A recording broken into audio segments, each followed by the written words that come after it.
Welcome to the world of science fiction stories, and don't forget to like, share, and subscribe my channel. Enjoy the listening. They unleashed hell. Humans responded with unstoppable fury. The day the sky burned red, the world changed forever. They came without warning, massive black ships blotting out the sun, their hulls gleaming like polished obsidian. The air crackled with strange energy as they descended, shaking the earth with their arrival. At first, the invaders didn't speak. They didn't announce their demands. They simply started killing. Cities crumbled under their weapons. Tall buildings reduced to smoldering ruins. Streets turned into rivers of fire. They weren't here to conquer. They weren't here to negotiate. They were here to exterminate. And that was their first mistake, because humans aren't the kind to go down quietly. It started with the military, of course. They threw everything they had at the invaders: tanks, jets, missiles, even nukes. And it worked for about 5 minutes. The enemy's technology was beyond anything Earth had ever seen. Their ships absorbed nuclear blasts like a warm summer breeze. Their soldiers, tall and reptilian, moved like ghosts, shrugging off bullets and tearing through soldiers like paper. Governments fell within days. Entire nations were wiped off the map. Humanity was losing, but we weren't beaten. Somewhere in the ruins of what used to be New York City, a small group of survivors huddled in the dark. The air smelled like smoke and death. Screams still echoed in the distance. Among them was a man named Connor Briggs, a former Marine. He had a busted rifle, a knife strapped to his leg, and an expression that suggested he had personally taken offense to the entire invasion. "They want to wipe us out," Connor muttered, dragging a bloody hand through his hair. "Fine. Let's show them what a real extermination looks like." His words carried through the survivors like wildfire. Humans had always fought wars. Against each other, against nature, against impossible odds. It was written into our bones, our very DNA. We were survivors, and if these aliens wanted a war, we would give them one. Word spread. Cities that had gone dark suddenly flickered back to life. People weren't just hiding anymore. They were hunting. Farmers turned their fields into traps. Gangs in the ruins of Los Angeles started stockpiling alien weapons, figuring out how to use them. Engineers in underground bunkers ripped apart captured tech, reverse engineering it with terrifying efficiency. And then humanity did what humanity does best. We got nasty. Connor led one of the first successful strikes. His team, half-starved, exhausted, and armed with whatever they could find, ambushed an alien patrol in the dead of night. The fight lasted less than 5 minutes, but by the end of it, the aliens weren't just dead, they were torn apart. The news spread fast. Survivors started calling them Reapers, humans who didn't just fight back but made the enemy suffer. We learned, we adapted, we stole their weapons, their armor. We didn't fight fair because fair fights were for idiots. We used everything: guerrilla tactics, poison, traps that would make medieval warlords proud. The aliens weren't prepared for that. In the beginning, they saw us as insects. Now they were starting to see us as something else, something worse. The first time a human strike force stormed an enemy base, they left a message behind, scrawled in blood: "You wanted war. Congratulations, you just met humans." The invaders, once so confident, started making mistakes. Their patrols got jumpy, their ships began retreating from certain areas, entire sections of Earth becoming no-go zones for them. They had the technology, they had the numbers, but they didn't have what we had: the will to win at any cost. And for the first time since their arrival, the aliens were afraid. The first real victory came in what used to be Chicago. The aliens had set up a massive command center there, using it as a hub to coordinate their extermination efforts. It was heavily fortified, guarded by an entire regiment of their elite soldiers. To them, it was untouchable. To us, it was a challenge. Connor and his team weren't the only ones planning an attack. Across the ruins, hundreds of survivors, former soldiers, gang members, mechanics, even kids who had lost everything, were waiting, armed with stolen alien rifles, homemade explosives, and pure human rage. They struck in the dead of night. It started with fire. Using makeshift catapults, the resistance launched barrels of crude oil and gasoline into the alien compound. The flames spread fast, licking at their buildings, forcing them into the open. That's when the real attack began. From every shadow, from every broken building, humans emerged, screaming. Snipers picked off alien officers. Rockets slammed into their heavy artillery. Connor himself led the charge, cutting through their ranks with stolen plasma weapons. The aliens fought back hard. Their energy shields held for a while, their weapons cut through dozens of resistance fighters. But humans didn't stop. Even when they were wounded, they crawled forward, still fighting, still biting, still killing. They weren't just up against soldiers. They were up against something feral, something angry. And then came the moment that changed everything. One of the engineers, some nerdy-looking kid named Malik, had figured out a weakness in the alien tech. Their power generators had a fail-safe to prevent overloading. If tampered with just right, they wouldn't just shut down. They'd explode. Connor got the call just as he put a knife through the throat of an alien officer. "We're about to light this place up," Malik panted through the radio. "You got 2 minutes to get clear, or you're going up with it." Connor wiped the blood off his face. 2 minutes. That was more than enough time. Do it. The explosion could be seen for miles. A massive, blinding ball of fire ripped through the alien stronghold, tearing their command center apart. The shock wave shattered what little glass remained in the ruined city, sending debris flying in every direction. Even from a distance, people could hear the alien screams, and then silence. The battle was over. Chicago was ours. The victory sent a message, not just to the survivors but to the invaders themselves. Humans weren't just resisting. We were winning. Reports started coming in from all over the world. Guerrilla forces were taking back cities. Resistance fighters were sabotaging alien supply lines. Scientists were breaking down their technology, turning their own weapons against them. The invaders had thought Earth would be an easy conquest. They had no idea what they had unleashed. And deep in their war councils, the alien commanders began to whisper in fear. Humans weren't prey. Humans were predators. And now we were hunting them. The tide had turned. The aliens, once arrogant and unstoppable, were scrambling. Their sleek black warships no longer drifted lazily above cities, casting their oppressive shadows over terrified civilians. Now they stayed on the move, afraid of becoming targets.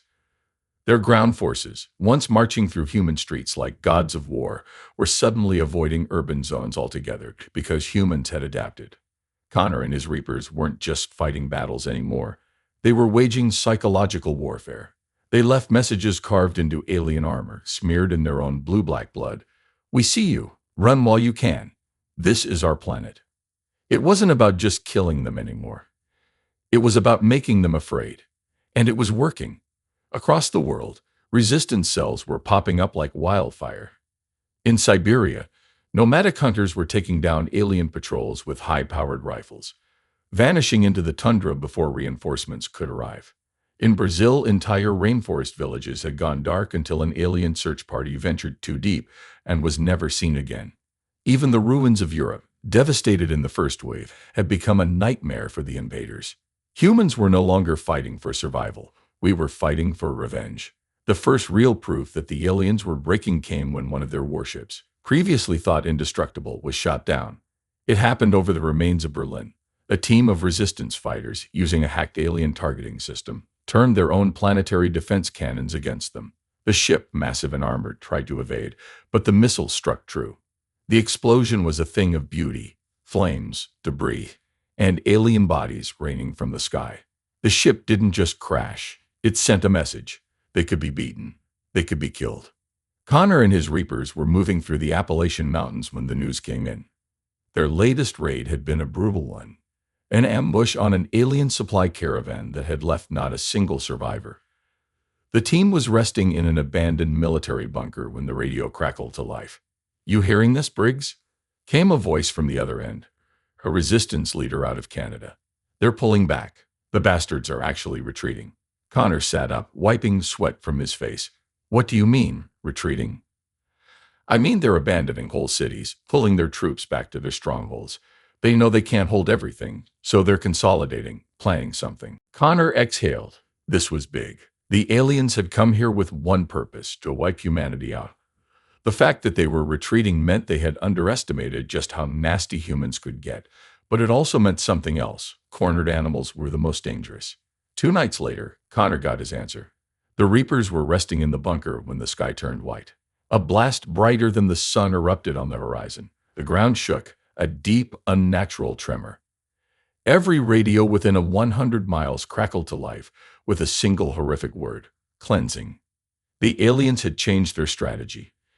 If they couldn't control Earth, they were going to burn it. The first city to fall was Beijing. The aliens hadn't just bombed it, they had erased it. One moment, the resistance forces there were pushing back, reclaiming their streets, winning. The next, the sky turned white. And everything, everyone was gone. Then Paris, then Cairo, then Sao Paulo. They weren't fighting anymore. They weren't trying to conquer or enslave. They were purging. The message was clear. If they couldn't have Earth, no one would. Connor watched the sky from the ruins of a farmhouse, his jaw clenched so tight it hurt. The distant glow of what had once been Atlanta was still burning on the horizon. The aliens had hit it just hours ago. There were no survivors. His reapers stood behind him in silence. They had spent months clawing back what was theirs, proving humanity wasn't weak. And now the bastards were taking the whole board off the table. Connor turned to his team. His voice was calm, steady, but behind his eyes, something cold and deadly was forming.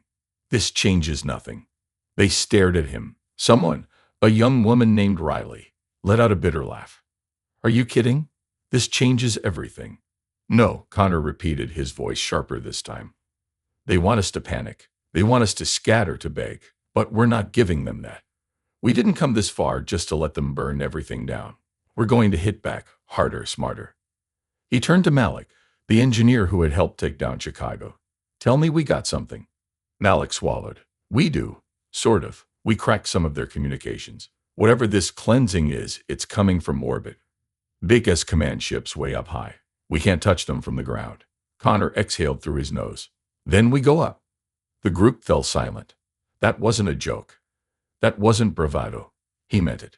Riley crossed her arms. And how the hell are we supposed to do that? Connor grinned. It wasn't a friendly grin. It was the kind of grin you gave before you did something reckless, violent, and very human. We steal a ship. The plan was suicide. The aliens had fortified their planetary strongholds, massive bases where they stored weapons, armor, and more importantly, their ships. If humans wanted a ride to orbit, they'd have to take one by force. And as it turned out, humans were really, really good at that. The attack happened at dawn. Connor's team, along with 3 other resistance groups, hit an alien stronghold near Houston. The facility was a fortress. Walls of black metal, plasma turrets lining the perimeter, patrols moving in tight control formations. They weren't prepared for what hit them. Explosions rocked the base as human forces swarmed from the ruins. Drones, built from scavenged parts, dove from the sky, slamming into enemy vehicles and detonating on impact. Snipers in the rubble picked off alien officers. Traps, simple, brutal human traps, turned their own hallways into slaughterhouses. The aliens fought back, but it wasn't enough. They weren't just fighting soldiers. They were fighting monsters. The humans didn't stop. Even when injured, they kept coming. Even when outnumbered, they found ways to win. Because this was it. There was no surrender, no fallback. If they failed here, Earth was gone. And humans don't let go that easy. By the time Connor's team reached the docking bay, they had lost half their fighters, some vaporized by alien weapons, others torn apart in brutal close combat. But they had made it. And there it was, a sleek obsidian black starship, pulsing with alien energy. It was designed for war, a command ship killer. Perfect. Malik sprinted ahead, hacking into the ship's systems, fingers flying over controls. Alarms blared. The remaining aliens were closing in. Tell me you got it, Connor shouted. Malik let out a breathless laugh. Oh yeah, we got it. The ship roared to life. Connor and the remaining survivors sprinted inside just as plasma fire rained down behind them. The doors sealed shut. The engines hummed. Then, with a force that shook the sky, humanity's first stolen warship lifted off. From orbit, the aliens saw the chaos below, their bases burning, their forces retreating, and now one of their own warships hijacked, rising toward them like a vengeful ghost. The high command panicked. They had spent months underestimating humans.